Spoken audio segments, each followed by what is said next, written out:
Okay. Hello. Với nãy chuan congruence of triangle các con dễ chun zoom lên part 2 con tia. Chúng ta chuan criteria đang pani postulate đang pani SSS le RHS con dễ đó na chu ba ka triangle property trend khat pani khat vel con dễ bel bok đó ni. Kan lu main kan ti to china khan in ron ti sual thin assignment vel han ron ti sual thin ne at mi chen khat khan chu triangle congruent i proof lai khan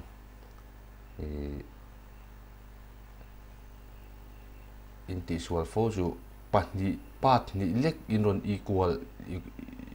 equalize chuan proof in ron je ta edan he abc triangle tin lom ta level ad om ta ni chuan helai hi loin chen ta ab le ac tian nan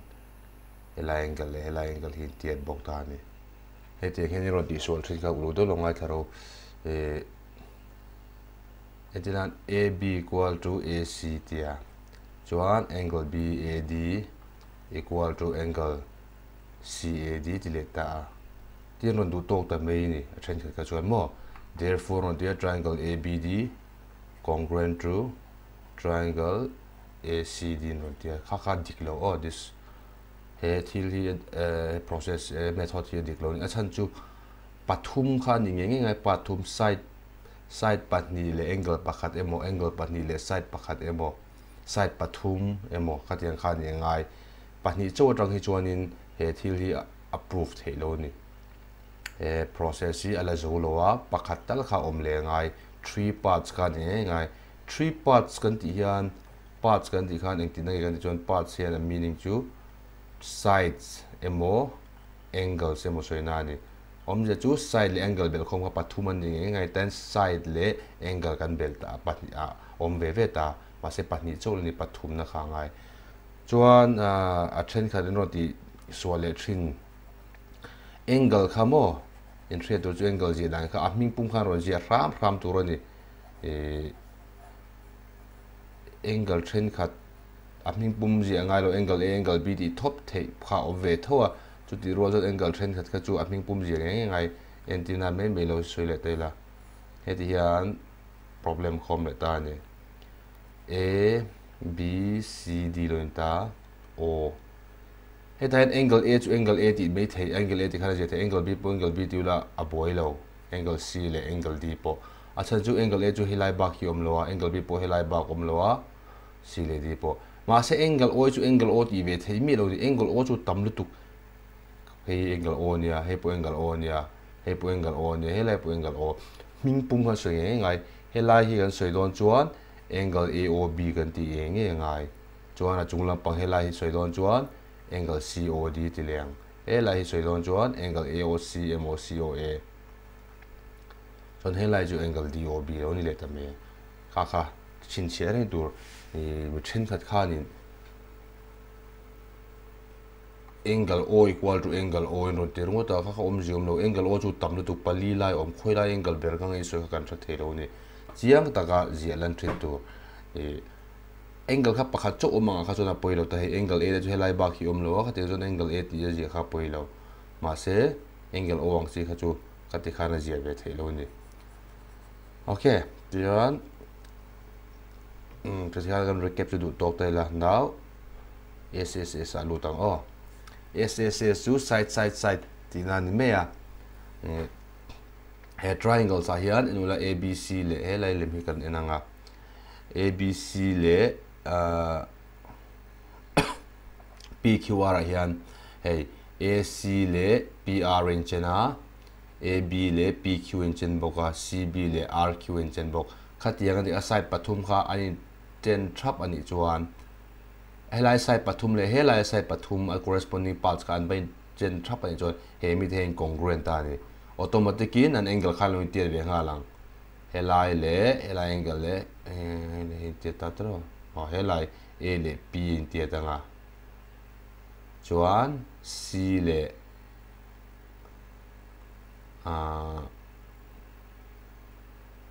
C le R automatic dan lo tier ve ngal tuang B le Q chỉ chuan uncongruent kan lo ti ta ni hei hi SSS chu nia hei chu a ol ber chi ni atira zero om tak po khania triangle pakhata side pathum te khan triangle danga side dang pathum te kha an mani zone thumi kha an wat chen vek chuan a triangle kha incongruent ti na ni so do khan a proof hi chu kan zir don lo wa nang mani kha ndu le lo enangai thim no chun min zo tanga a ran pai hemi class online class e jon kan ti don lem lo ni a man ne ro kha chu kan ti dong a de hemi mang hem problem tam tak ero chu kan solve thung don ni chuan en liang te khan SSS su du to le taila a do ta kal liang RHS chi right triangle hypotenuse side ina ni me right triangle pani hian mo right triangle ni ngai right triangle pani hian a hypotenuse te hin chen ta se a hypotenuse chu 90 degree opposite om hi ni helai 90 degree ni ta hemi opposite side om hi in XYZ mo XYZ triangle ai chon in triangle XYZ XZ is hypotenuse 90 degree opposite oma wangin chuan p khi SRT hian in triangle SRT hi chuan angle S of 90 degree nia kami opposite chu TR is hypotenuse no hypotenuse la relotan ka hypotenuse chu ni hypotenuse 90 degree opposite ni ka right triangle pani hian an hypotenuse in chen se chuan an side khoi mo beri in chen box se a triangle kha congruent ta ni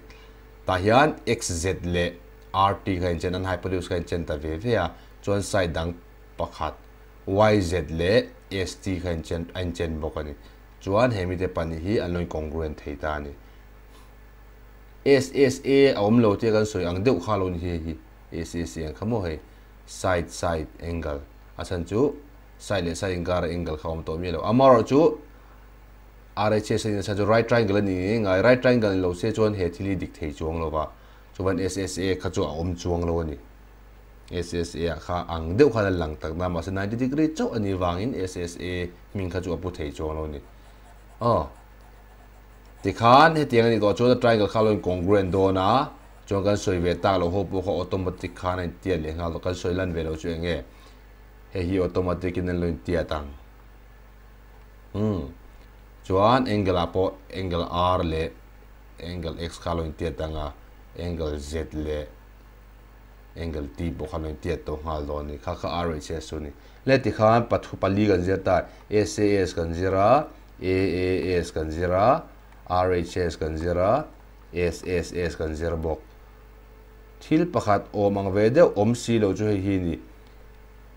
a va om lo ve lo ti me the ni angle here pathum in tia ta se he chu congruent thei lo a similar thung chu pol so ma kan zer don entena triangle pakhat hian om ta ABC triangle pa lian pui om da de ta ni angle chu tia thei thoni o lian pui ni ma se ta hian A le B in tia thei B le Q in tia thei C le R kha in tia thei ni ma se he incongruent lo ale mi en reng la ai len hlei dei hi mo he ti ju similar triangle ania pol sa ma kan zer don pol ko ti da chon SAS AAS RHS SSS AAA ti kha kan du tok le nga theorem a chon some properties of triangle triangle property triangle ka zirang congruence of triangle mga proof chin ni wangin congruence of triangles nu zirania angles opposite to equal size so often isosceles triangle are equal triangle isosceles triangle hian a equal size the opposite angle om khai tiat ve nga le ti ni chum je chu he le mi entala in triangle ABC hian AB le AC khalo in chen ta isosceles triangle ka dekhamo he le he hin chen ta a chuan a thiar na so chu C le B hin tiat ve ngal don helai hin tiat ve ngal don ati ni kan proof I'm going to use the yellow ink proof given a triangle ABC in which AB equals AC to prove kan prove tur chu angle ni tiat thu khan angle c equal to angle b hey mingpum ka mang lo angle c le angle b ka tia chan chu c le b kha adang om lo he ba ki om lo a zo a zo ki soi tai la a zo soi jo pat ni om tlat BAD om thea CAD om thea BSE to po om the construction angai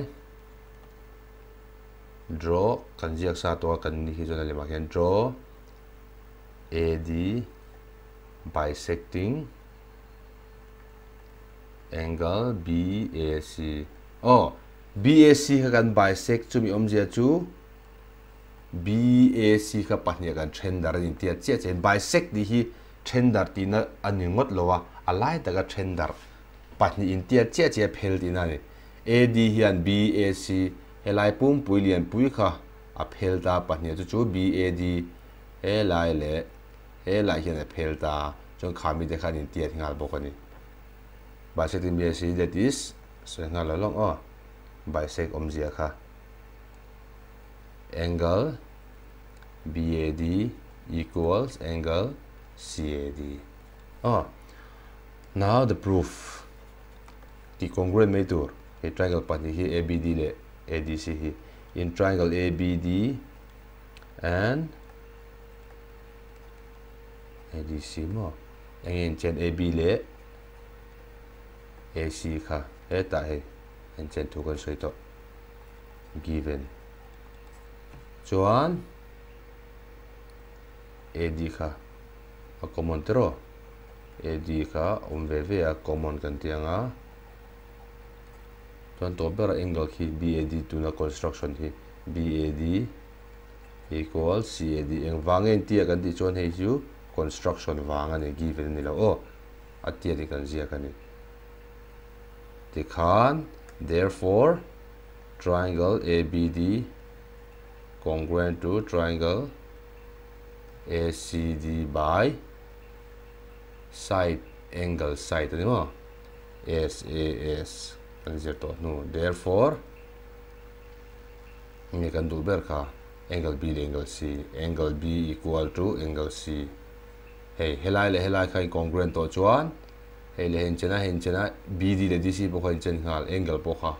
ai te ngal angle B equal to angle C CPCD okay copy this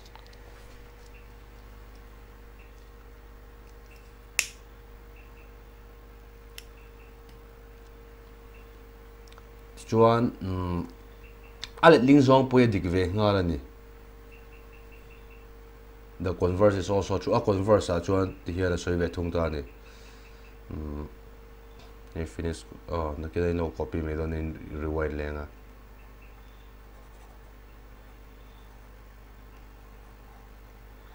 I'm sorry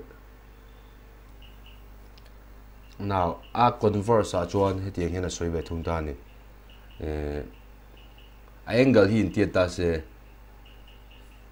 B le wait let me change my ink B le angle B le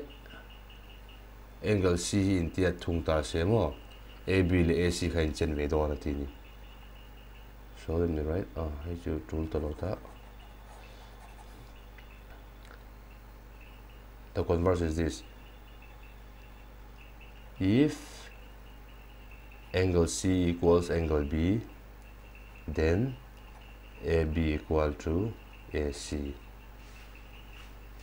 kan chopang ai khan AB le AC in chen chuan angle B le angle C in tia don kan tia tuna ve thung chuan C le B in tia chuan AB le AC in chen ve hal don ti ta ni let's prove this it's quite easy angai thoka triangle kan yang AB le AC khan chen ti kha kan nei to don lo thung atuna chuan let me rub I chen ti lai hi hin chen to don lo wa so let me remove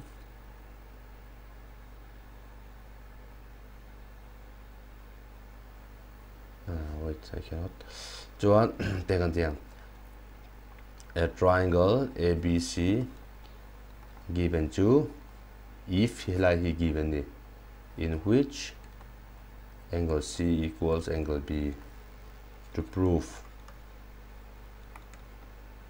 AB equals AC construction ka ngai bok kan draw lenga draw AD bisecting angle BAC, that is angle BAD equals angle CAD. Proof is quite easy. Angang check hanga lenga AS alone tung toang and draw ABD and triangle ACD, angle B equal to angle C given. Chuan AD common tero, AD equals AD common, angle BAD equals angle CAD construction te khan. Therefore triangle ABD congruent to triangle ACD by AAS. Yes, AS the win. Hence AB equal to AC. Okay, copy level. Now I take some equation train look at this. Two sides A, B, and AC and median ka kan soi to khamo alai taga side lai taga phel tu ni kan to kha A, B, and BC and median AM of one triangle ABC are respectively equal to side PQ and QR and median PN of triangle PQR. Show that triangle ABM congruent to a triangle PQN. Okay, number one is very easy. Chok nga lang. Ain chen ho khaji atha par ru given a AB le PQ in chena, then BC le QR. Chuan a median hin chen bok AM le PN. To prove triangle ABM congruent to triangle PQN ania masoka adang lekha triangle. Now you take this, oh sorry, in triangle ABM or BM le QN in chen to kan ne lo hi jelan phutangai kan na proof thai lo direction.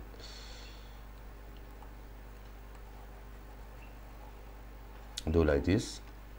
BC like QR and chen to ka so ya BC equal to QR mo chuan BC like QR and chen chuan an chan vete po khain chen don the 2 in divide vete la half BC equal to half QR. Thil pahni khain tiat to chuan pahni khan sem le ve mai lai tiat dangani awa ka kha Euclid axiom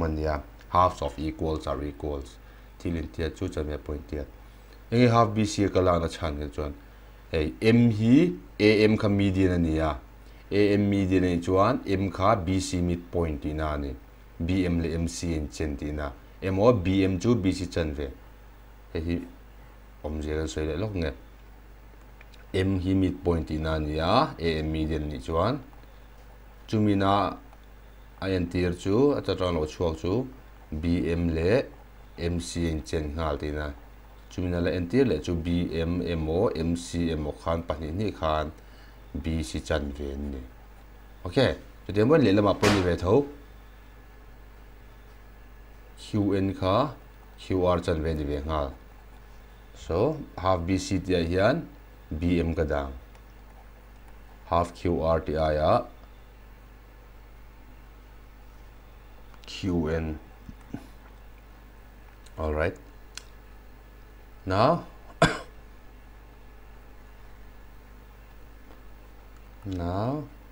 in triangle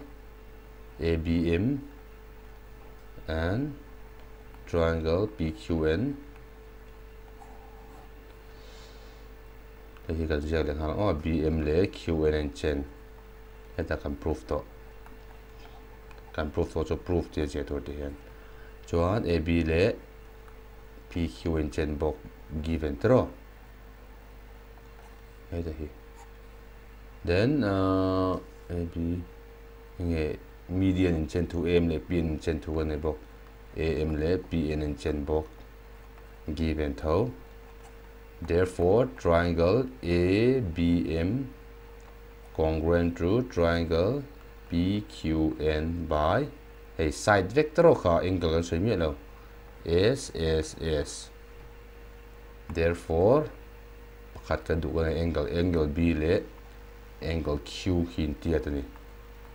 Adang angle AMB le PNQ bukhain tiat thawa maseka chu rule ri do tangkai na ne ri dawa hi kan ziak phot ani ado ta kan lamman le dona wangin ti khan helai che thi copy le ta phot ula nge kha abc le pq war kan chut ve le ang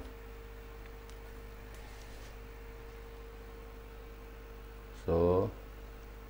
I'm going to rub this. All right, now if you look at the big triangle, it's very simple, it's very easy now. Now in triangle ABC and triangle PQR, AB le PQ in chena given thâu cho anh hay angle B le angle C mo angle B le angle Q, sorry, can prove dấu chứ hay thì prove và khá là ngay BC le QR in chen po given thì khan AB le BQ BC le QR angle B le angle Q SSS le che tro side angle side.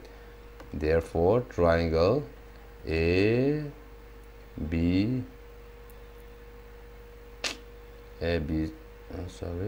ABC congruent to triangle PQR by SSS. Okay. Now another practice. In the following figure, AB equal to DC and AB equal to BC and AD equal to C, so that BD bisect AC at right angles. Alem hi kan en wang chuan kan chaw hma in, so that BD hian AC khalai taka phel E atero phel na E hi AC midpoint i prove tur chumim je chu helai le helai in chen to prove tur ania chuan helai hi 90 degree ni ti prove bok tur ani at right angles ati. Okay, now let's prove this. A triangle yan pu hi kan ti ma support ang ABD le CBD hi kan ti congruent anga along congruent to chuan angle incongruent khalom to dona angle along congruent to chuan you can easily prove that AE le EC in chen ti kha kan prove the do me don ni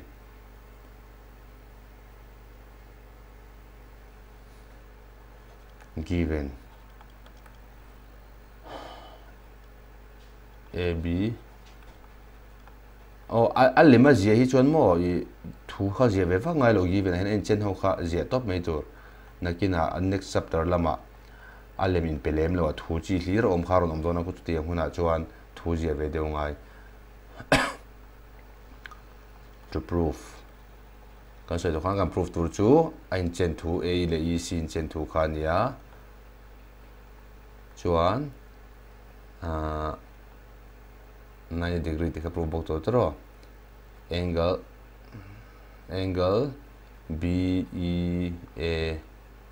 BEA equal to 90 degree helai 90 degree to chuan helai po 90 degree ding khal mai do linear pair tang khan avai khan 19 ni vek don ni helai vertically opposite angles and mang khan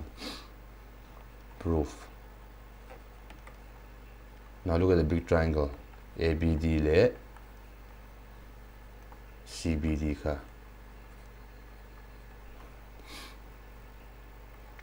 AB le BC mo given ania. AD le CD po given thau. Chuan BD hi common. BD equals BD common. The kind of congruent le there. Therefore, triangle ABD congruent to triangle CBD by SSS. Le, tu nak adu chu angle in tiat tir hi ka du ni he la angle le. Ale mi lo entala. He le he congruent to chuan. He lai khain tiat ina ni chon he lai po khain tiat. He lai po tiat ta ma se kha chu tang kai na ne lo ka jiak re lo. Tu na ka jiat thar ta ki tang kai na ne ni. Hence angle ABD equals to angle CBD CPCT. Mo tiang bokin angle ADB angle CDB epo CPCT thau he gat mang tang kai do ni le tu na triangle terau te kan entong ABE le BEC hi kan enanga kiki kan ti congruent le thei chuan a zo der ni mai. Okay, let's see. Kimi king congruent le chuan AE le EC lo in chenanga. Chuan angle te hi ain lo in tiatanga abel chu kha za som re kan tluk ti rang linear pair an ni miawa. Then it will become very easy. Now in triangle ABE and triangle CBE. Mami bok AB le BC khain chen le sa a. Chuan angle ABD equals angle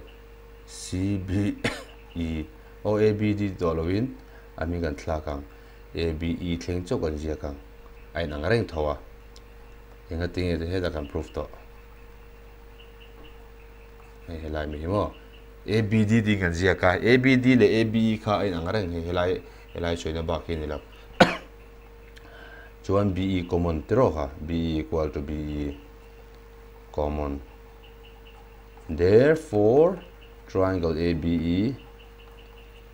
congruent to triangle CBE by SAS le din mo SAS mangena congruent be thung ta a chuan AE le EC khain chen ngal.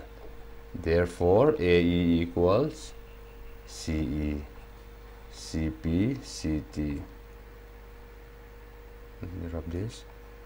So 90 degree di khain tie kan prove eta kang I bisect the line to can prove to a 90 degree line can prove low. A 90 degree prove that truth here. Angle AEB le angle CEB khain tiat ve ngal CPCT tho ma se hemi de hi ngen ni linear pair tron ni kha AEB le CEB khi linear pair chu bel chu kha za som re kan ti kha. Why they are linear pair. Chuan AEB plus katianga CEB hi kat long CEB chu AEB nen ang tho chuan CEB kha AEB tho ka da le ngal ni ka substitute le ngal equal to 180 thilin ang pahin bel chu pahi chuak AB le AEB chu 2 AEB x le x ka ngai to la x plus x ani chuan 2x a chuak khan. Or angle AEB equals 180 degree by 2 equal to 90 degree. Dikhad. Hela hi 90 degree lo nia. He po 90 degree ni be ngal intia ka ti to khamo. Anoi lam po 90 ding ha vertical opposite angles mang khan. Now this is the last practice. In triangle ABC, the bisector AD of angle A is perpendicular to side BC. Show that AB equal to AC and triangle ABC is isosceles.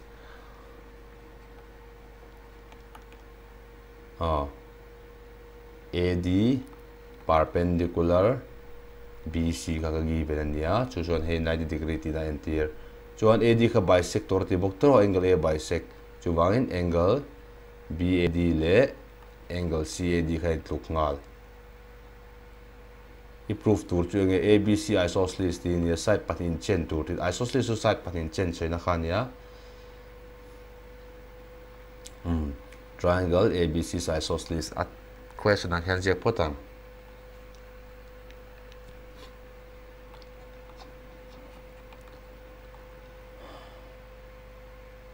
AB le AC AB equal to AC ka je het yang e cho thin da tur chu kal se le do chu triangle kha tang tam deuh te lom ta se i triangle lak tur chu at proof ami khai ngai to je lang AB le AC tia AB kha khoi triangle side nge ni khe nang ABC kha ti lo tur o triangle te jo ko soi tur AC ne na lom ta lom la khai soyang AB chu ABD a om AC chu ACD om khang triangle khalak tren tur in triangle ABD and triangle ACD tianga engin check di chuan AD kha common tro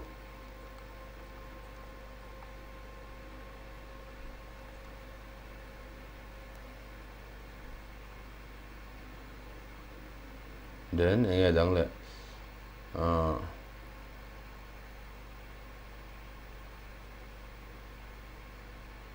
angle kha intiat tam may BAD le CAD intiat given then angle AD perpendicular BC yom je lai 90 degree ve ve tinani angle ADB equal to angle ADC 90 degree given ti je tilangai therefore triangle ABD congruent to triangle ACD by SAS. Sorry, AS zo ka mo. Side ka pakhat cho sorry. AS. Hence AB equal to AC. Side pathin chen do chuan isosceles inani. Triangle ABC is isosceles. Okay.